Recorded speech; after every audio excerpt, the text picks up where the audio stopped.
সেবার গোপালদের গ্রামে এক কাণ্ড ঘটল। সেকালে লোকেদের নামটাম খুব একটা ভেবেচিন্তে রাখা হতো না, তাই কারুর নাম হতো পটল, কারুর হতো জামুয়া, আবার কারুর নাম হতো বদনা। এই রকম অসংখ্য নাম হতো, যার তেমন কোনো মানে টানে হতো না। তো গোপালদের গ্রামে একজনের নাম ছিল ভগবান, ভগবান মণ্ডল। তবে মণ্ডলটা প্রায় উবেই গিয়েছিল, সকলে তাকে ভগবান বলেই ডাকতো। বয়স্ক মানুষ হলেও ছোট বড় সকলের কাছেই তিনি ছিলেন ভগবান নামে পরিচিত।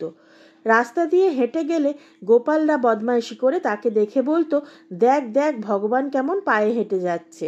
ভগবান ওসব নিয়ে খুব একটা মাথা ঘামাতো না, কেবল ভাবতো নামটা তো আর সে নিজে রাখেনি, তার মা বাবা বা গুরুজনরা কেউ রেখেছেন। গুরুজনদের দেওয়া নাম পাল্টানো ঠিক না। তাছাড়া সে সময় ইচ্ছা মতো নাম পাল্টানোর এরম রীতিও ছিল না।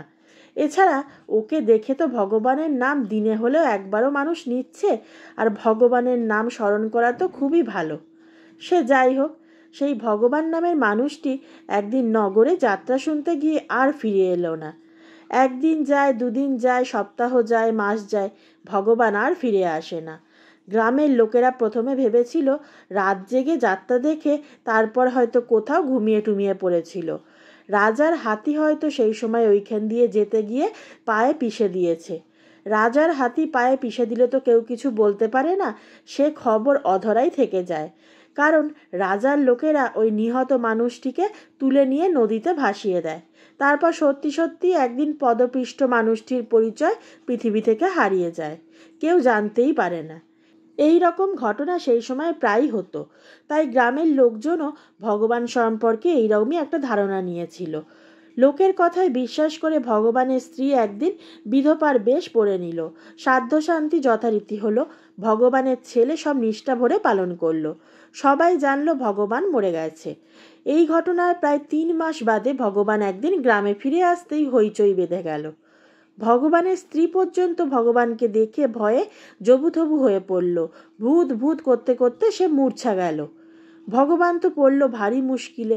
ওকে দেখলেই আগে যারা মস্করা করত, এখন তারা ভয়ে পালাতে লাগলো। ভগবান এইসব দেখে গ্রামের মোড়লের কাছে গিয়ে বলল, বিশ্বাস করো, আমি গায়ের সেই ভগবানই। যাত্রা শুনতে গিয়ে আমি ওই যাত্রা দলের ভিড়ে গিয়েছিলাম। আমি মনোহর মণ্ডলেরই বড় ছেলে ভগবান মণ্ডল। মোড়ল ভগবানের মুখে এসব কথা শুনতে শুনতে ভয়ে কাঁপতে লাগলো।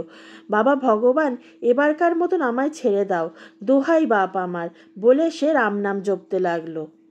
এইসব দেখে ভগবান আর কি করে, 10 জনের কথায় সত্যি সে ভূতি হয়ে গেল।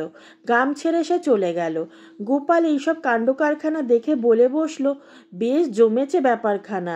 শেষ পর্যন্ত ভগবানকে গ্রামের সবাই মিলে ভূতে পরিণত করেই ছাড়লো। এই ধরনের সুন্দর সুন্দর গল্প শোনার জন্য এখনই আমার চ্যানেলটি সাবস্ক্রাইব করে নিন। আর গল্পটি কেমন লাগলো তা অবশ্যই কমেন্ট করে জানাবেন।